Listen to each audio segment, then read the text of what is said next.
Mais au-delà de cette actualité très chaude, les choses ne sont pas brillantes ni roses en ce moment dans notre monde. Depuis 18 mois, il y a une autre guerre. 1200 km entre nous et l'Ukraine, c'est pas énorme. Et depuis 18 mois, là-bas, c'est très très chaud. C'est très très chaud aussi au Canada, où la forêt brûle depuis plusieurs mois, voire même maintenant plusieurs années, puisque les feux ont commencé l'année dernière. La Grèce s'est embrasée aussi. Le nom des virus successifs qui sont susceptibles de devenir des enjeux mondiaux sont de plus en plus étranges à nos oreilles. On a fini par oublier de faire attention à leur nom.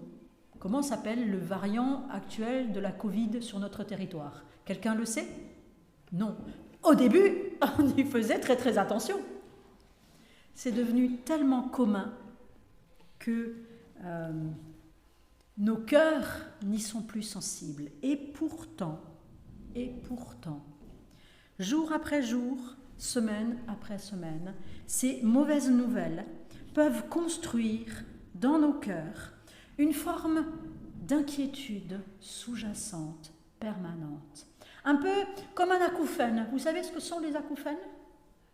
C'est un dysfonctionnement de l'oreille qui aboutit à produire en vous, en permanence, un bruit. C'est extrêmement désagréable.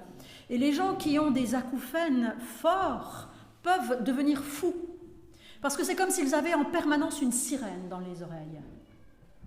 Alors, évidemment, nous ne sommes pas en train de devenir fous. Et pourtant, la chaîne d'info de TF1 affirmait dans un reportage réalisé il y a 3 ans, que 72% des 18-24 ans, peut-être que vous êtes concernés, 72% des 18-24 ans vivaient une angoisse permanente, une espèce d'acouphène dans leur tête. Et c'était il y a 3 ans. Je pense qu'à refaire ce même sondage aujourd'hui, le résultat serait plus élevé. La Terre entière semble être saisie d'inquiétude, voire d'angoisse, en pensant à l'avenir, et nous ne sommes pas épargnés. Mes frères et sœurs, ne venez pas me dire que toutes ces choses ne pèsent pas. Nous sommes humains. Qu'adviendra-t-il de nos bien-aimés si telle chose ou telle chose arrivait demain? De ceux qui sont dans le Seigneur, bien sûr, mais plus encore de ceux qui ne le sont pas. Qu'arrivera-t-il pour moi? Mieux que tout autre, la Bible oriente nos vies vers la vie avec un grand V et propose des pistes de réflexion. Et ce matin, je voudrais vous proposer une piste pour vivre ce temps. Parce qu'il y a des outils dans la Bible qui nous permettent non pas de faire disparaître ces acouphènes, mais à tout le moins de les diminuer, de les contrecarrer, d'offrir autre chose à tous ceux qui, face à ce déferlement d'inquiétude, risquent la folie. Philippiens 4, versets 6 à 9. C'est le texte du jour dans le panorama de lecture de la Bible en 6 ans. Vous savez qu'il existe un panorama sur 6 années, un panorama édité par la Fédération protestante de France et qui vous permet de lire l'ensemble de la Bible en 6 ans si vous n'avez pas la force ou la foi pour la lire en 1 an. Paul nous dit, ne vous inquiétez de rien. Stop les acouphènes. Ne vous inquiétez de rien. Mais en toute chose, faites connaître à Dieu vos besoins par des prières et des supplications avec des actions de grâce. Et la paix de Dieu qui surpasse toute intelligence La paix de Dieu qui fait plus de bruit que les acouphènes, en version moderne. La paix de Dieu qui surpasse toute intelligence gardera vos cœurs et vos pensées en Jésus-Christ. Au reste, frères, que tout ce qui est honorable, que tout ce qui est vrai, tout ce qui est honorable, tout ce qui est juste, tout ce qui est pur, tout ce qui est aimable, tout ce qui mérite l'approbation, qui est vertueux et digne de louange, soit l'objet de vos pensées. Ce que vous avez appris, reçu et entendu de moi, et ce que vous avez vu en moi, pratiquez-le, et le Dieu de paix sera avec vous. Amen. Ce texte précède la finale de l'épître de Paul aux Philippiens. Et on sait que l'apôtre Paul a écrit ce courrier, cette lettre à ses amis les Philippiens lorsqu'il était en prison. Son avenir était plus qu'incertain. Les conseils qu'il nous donne dans cette lettre proviennent donc d'un homme qui sait de quoi il parle. Lui, les acouphènes, les problèmes, il les a vécus à la puissance 1000. Il a expérimenté des souffrances incroyables et des situations plus que périlleuses.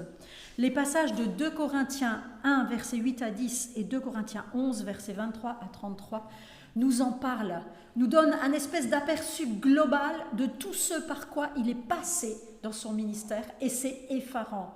Vous et moi, je ne sais pas comment on aurait fait pour tenir à travers tout ce que Paul a vécu. Relisez ces passages dans 2 Corinthiens 1 et 2 Corinthiens 11. Ils présentent des combats puissants par lesquels l'apôtre est passé. Et c'est dans ces combats-là qu'il a forgé ses convictions spirituelles et les armes qu'il nous propose de saisir à notre tour. C'est pas juste « Oh, je me dis que peut-être ça va marcher ». Non, je sais que ça va marcher, nous dit l'apôtre Paul, parce que je l'ai expérimenté. J'ai failli mourir plusieurs fois. J'ai vécu ceci, j'ai vécu cela.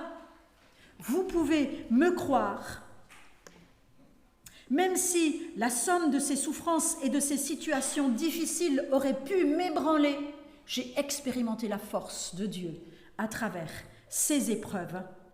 C'est le secret de ma foi victorieuse.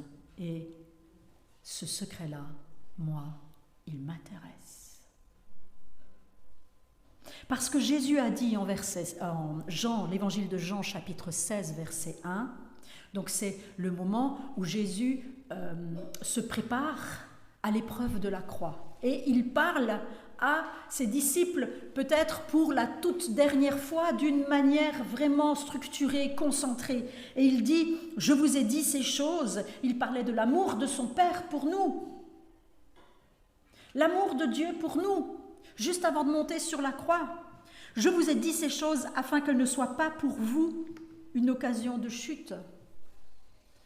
Je vous ai dit ces choses afin que vous ayez la paix en moi. Au verset 33. Entre les deux, il dit quoi? Entre les deux, il dit vous allez souffrir. C'est pas moi qui le dis, c'est Jésus. Il va y avoir des tribulations dans le monde. Vous aurez des tribulations dans le monde. Et on n'aime pas ça. Vous et moi, nous aimons le confort. Et nous souhaitons la paix. Nous savons que notre monde est un monde qui aspire à la paix. Et que Dieu est un Dieu de paix. Et pourtant, nous vivons quoi? Des souffrances, des tribulations. Et Jésus lui-même nous prévient. Vous aurez des tribulations. Je vous dis ces choses pour qu'au moment où elles arrivent, malgré tout, vous ayez la paix en moi et que ces choses ne soient pas une occasion de chute pour vous. Celui qui s'imagine qu'en devenant chrétien, il aura la paix, sous-entendu, je n'aurai pas de problème, il va chuter. Il va chuter. Être chrétien, vous le savez, ce n'est pas une assurance tout risque et pourtant il est possible d'avoir la paix. Alors je voudrais que nous reprenions notre texte pour découvrir le secret de l'apôtre Paul. C'est un secret qui se présente sous la forme de 2 temps. Mais ces 2 temps sont construits sur le même modèle. Il y a quelque chose que nous devons faire en tant que croyants.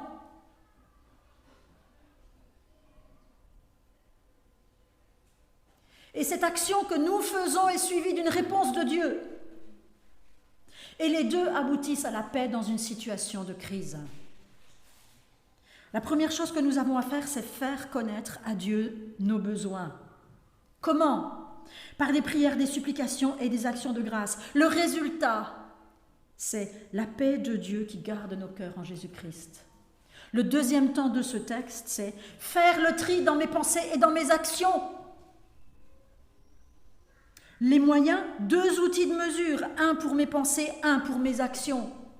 Et le résultat, c'est la présence de Dieu dans ma vie. Alors je vous propose qu'on passe à travers ces 2 temps pour essayer de saisir d'une façon concrète comment traverser des situations de crise ou d'angoisse dans nos vies, que ce soit des situations aiguës ou un acouphène qu'on traîne depuis des années, des années, des années. Premièrement, faire connaître à Dieu mes besoins. C'est facile, dit comme ça. Comme un enfant qui se tournerait vers son père pour lui demander un œuf, nous dit l'Évangile. Nous sommes invités à nous tourner vers Dieu pour lui confier nos besoins, et la Bible entière nous invite à cela. Toutes les Écritures, des psaumes aux Évangiles, affirment le souhait de Dieu de répondre à nos besoins comme un Père qui nous aime. Mais nous le savons, vous et moi, nous l'avons expérimenté dans la douleur et parfois dans les larmes, nous savons que Dieu ne répond pas toujours à nos prières. Isn't it? Si jamais vous venez me dire que Dieu a toujours répondu à vos prières, eh bien je voudrais prendre rendez-vous avec vous pour que vous m'expliquiez comment vous avez fait. Dieu ne nous donne pas toujours ce que nous avons demandé. Pourquoi ? Parfois parce que nos demandes ne cadrent pas avec son plan.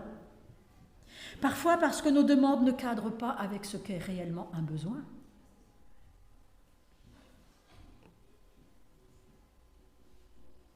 Nous oublions que nous vivons dans une société qui confond besoin et souhait, besoin et désir, besoin et nécessité. Et que nous aussi, parfois, nous faisons cette confusion. Dieu ne répond pas toujours et ne nous donne pas toujours ce que nous avons demandé, parfois parce que ce n'est pas le bon moment. Et puis parfois, il nous explique pourquoi c'est non et parfois il n'explique rien. Comme avec Job, qui reçoit une révélation de la nature de Dieu, mais aucune explication à ses tourments. Alors, quelle est ma première réaction lorsque le Seigneur ne répond pas ? Je vous ai dit qu'il y aurait du pratique aujourd'hui. Quelle est votre première réaction lorsque le Seigneur ne répond pas ? Ou qu'il répond dans un autre sens que celui que je souhaitais ? Certains d'entre nous abandonnons rapidement là où d'autres persévèrent et passent, comme le dit Paul, de la prière à la supplication.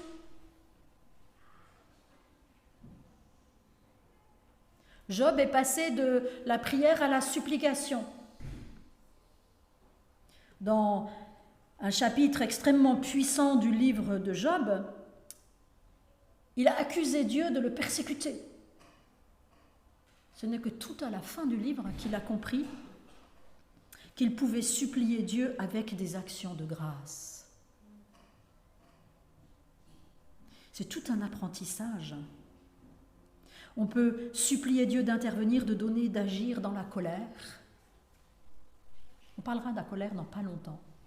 Une émotion avec laquelle j'ai eu personnellement des déboires pendant plusieurs années.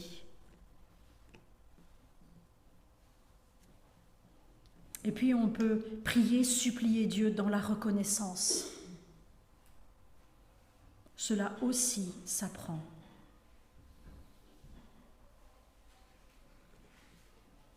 Alors nous aurions préféré entendre du texte biblique que le résultat de cette prière forte, énergique et reconnaissante, voilà, c'est un beau schéma ça, une belle formule mathématique. Prière forte, énergique, reconnaissance égale oui divin. Comment dire ? Il y a une réponse à cette prière forte, énergique, reconnaissante. Il y a une réponse. mais ce n'est pas toujours un oui.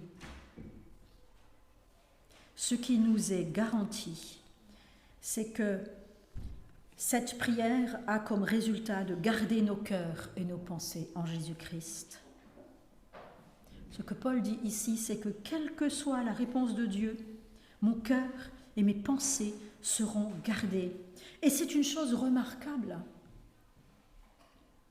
Si vous avez un acouphène ou une crise dans votre vie, et que vous priez, et que vous insistez, et que vous êtes sensible à ce que la reconnaissance, c'est-à-dire la conscience de qui est Dieu dans votre prière, soit là, alors vos pensées seront gardées, vos cœurs seront gardés en paix, même si votre prière ne reçoit pas la réponse espérée.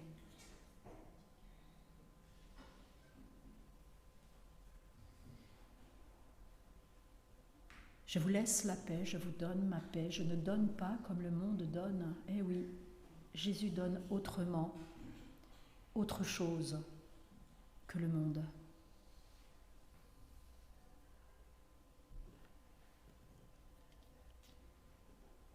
Alors je suis là, vous êtes là, nous avons prié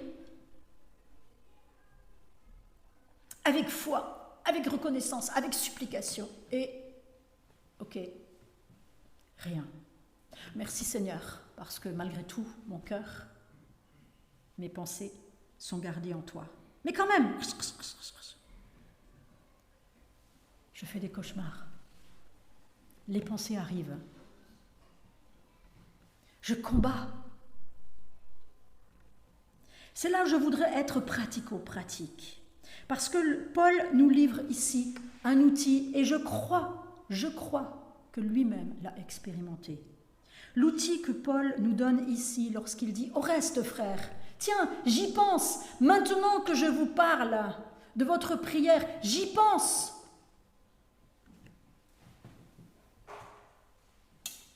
Connaissez-vous la passoire divine? Que tout ce qui est vrai, que tout ce qui est, que dit le texte? Je reprends. Honorable, juste, pur, aimable, qui mérite l'approbation, vertueux et digne de louange, soit l'objet de vos pensées. Ceci est un outil que Dieu vous donne. Une passoire. Que fait une passoire? Une passoire, elle fait le tri. Quand vous faites cuire des pâtes, vous les faites cuire dans de l'eau. Vous ne gardez pas l'eau, vous la jetez. Vous gardez les pâtes. Ce que l'apôtre Paul nous dit ici, c'est de mettre la passoire de Dieu sur votre tête. Voilà. Ça, c'est un chrétien victorieux dans les épreuves. Alors je vais l'enlever parce que si je bouge un peu trop, elle va se casser la figure. Et l'idée de l'apôtre Paul, c'est que cette passoire soit en permanence sur votre tête.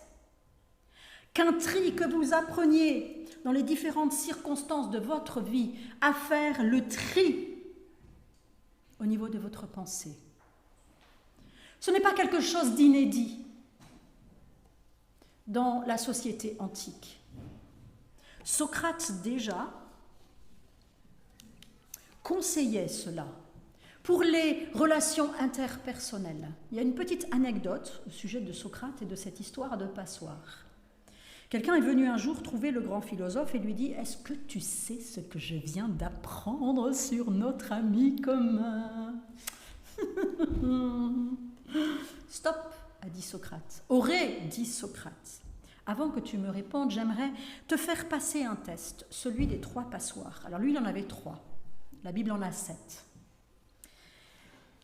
Les 3 passoires, a dit cette personne. Ben oui, avant de me raconter toutes sortes de choses sur les autres, il est bon de prendre le temps de filtrer ce que l'on aimerait dire.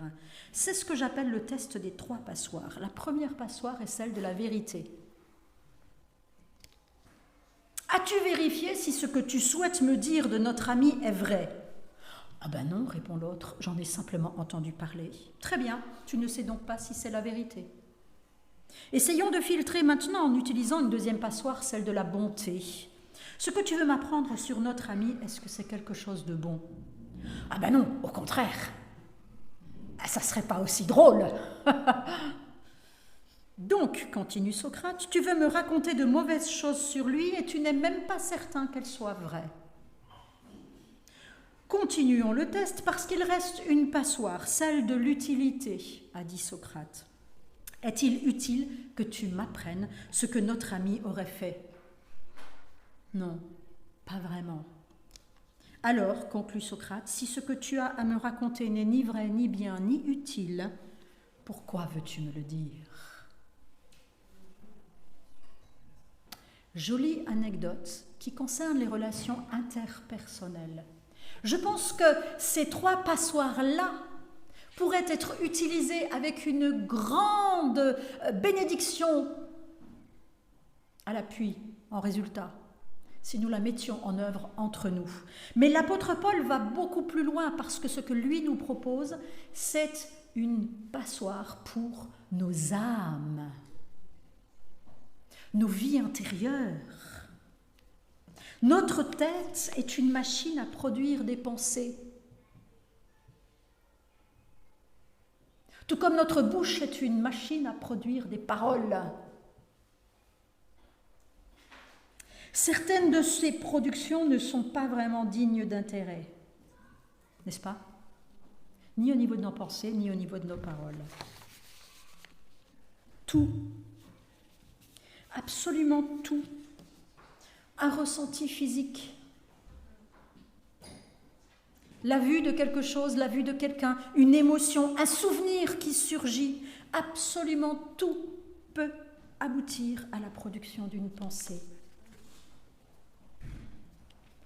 Et c'est bien, c'est normal.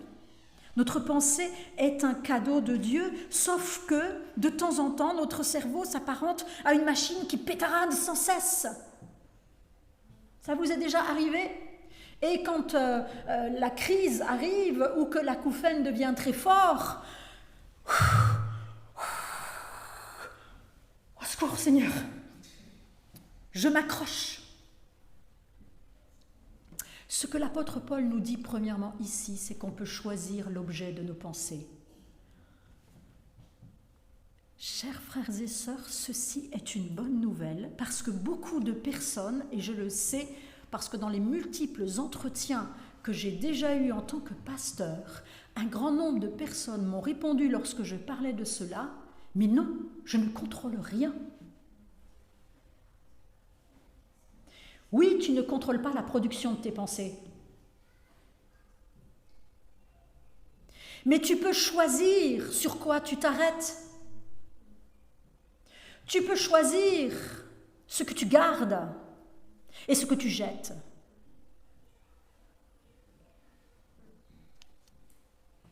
Si tu te désoles de la noirceur de tes pensées et que tu ne sais pas que les pensées que tu cultives deviennent dominantes, alors, dans quel malheur tu vis? Chers frères et sœurs, nous ne sommes pas sans force devant nos pensées. Nous ne sommes pas la somme de toutes les productions folles de nos cerveaux. Vous entendez bien?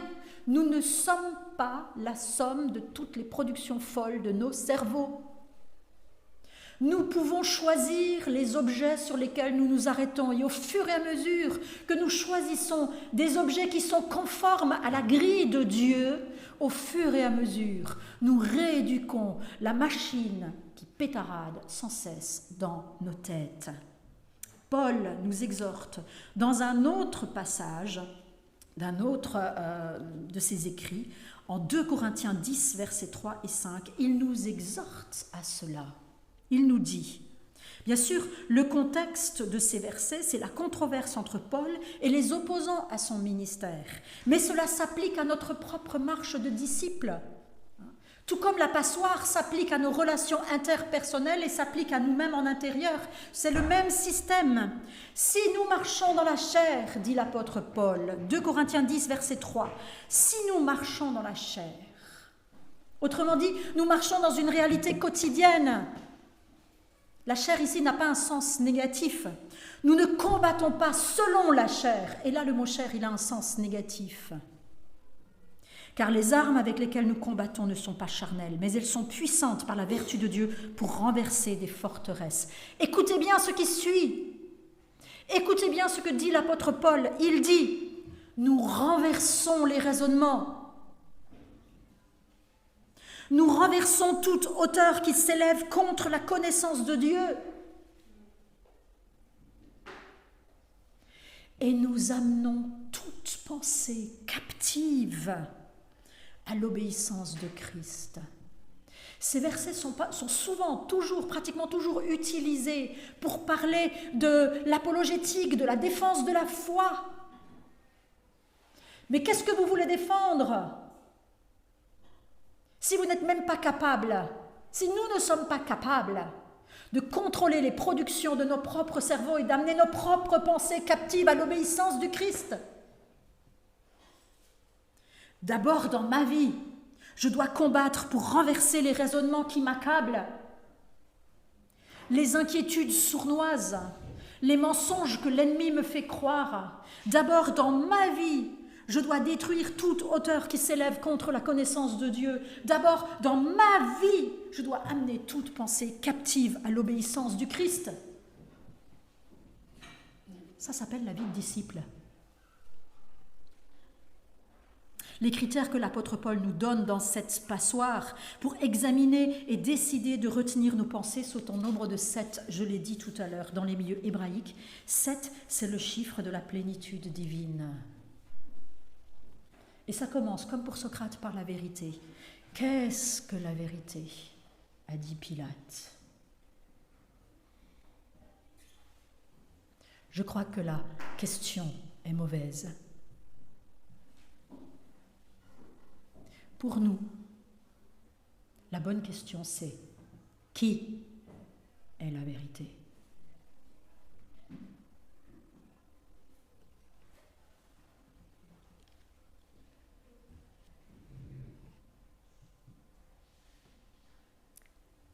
Prenons donc un exemple pratico-pratique maintenant, allons encore un peu plus loin. Je voudrais vous inviter à réfléchir à une inquiétude que vous avez. Allez-y. Avez-vous une inquiétude récurrente dans votre vie ? Dans n'importe quel domaine. Quelque chose de personnel ou de général.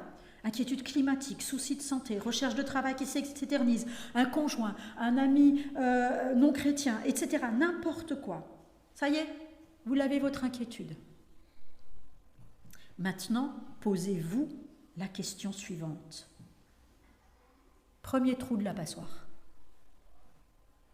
Est-ce que les pensées produites par cette inquiétude sont vraies, de la vérité qui est en Christ ? Autrement dit, qu'est-ce que Jésus dirait de cette inquiétude ?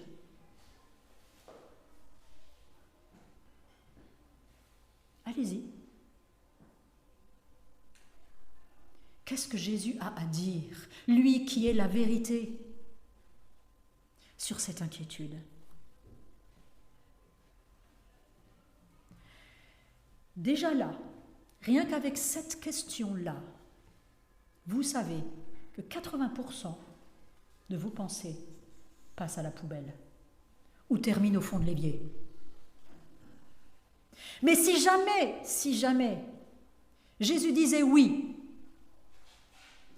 ta pensée est juste, ton inquiétude est juste, normale, alors on passe à la grille numéro 2. Honorable. Est-ce que les choses que mon cerveau crée à la suite de cette peur sont conformes à l'honneur qui est en Christ ? Etc., etc., etc. Avec ce système, si vous le mettez en place de manière régulière, on apprend vite à reconnaître les types de pensées qu'on produit et à les amener captives à l'obéissance du Christ, au pied de la croix.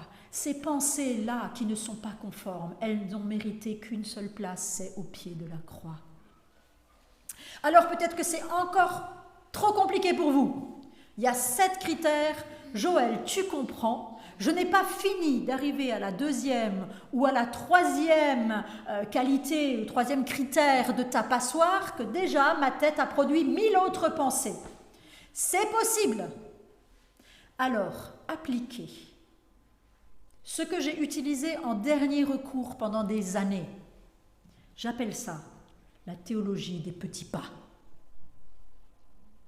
Seigneur Jésus, dans les 7 critères que tu me donnes par la bouche de l'apôtre Paul, je sais, moi, Joël, je sais pour ma vie qu'il y en a un.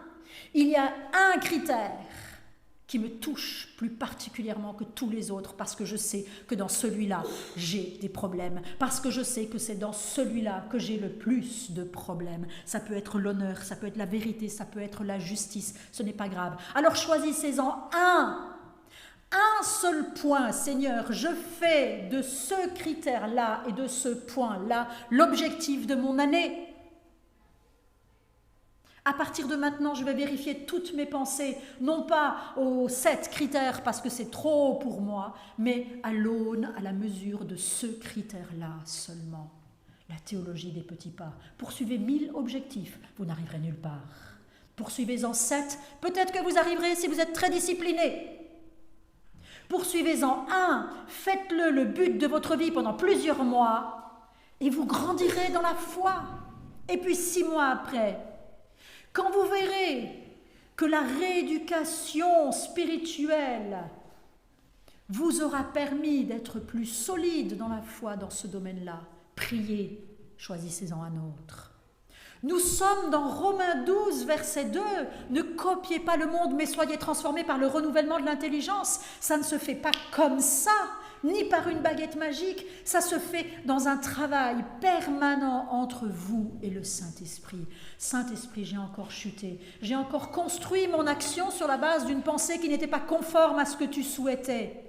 Parce que oui, chers frères et sœurs, et c'est ça le problème, nos actions se construisent sur nos pensées. Et c'est pour cela que l'apôtre Paul termine son texte en disant « Ce que vous avez vu, appris et entendu de moi, mettez-le en pratique. » Deuxième outil pour nos actions. Une autre passoire. Quel modèle choisissez-vous pour grandir dans votre foi ?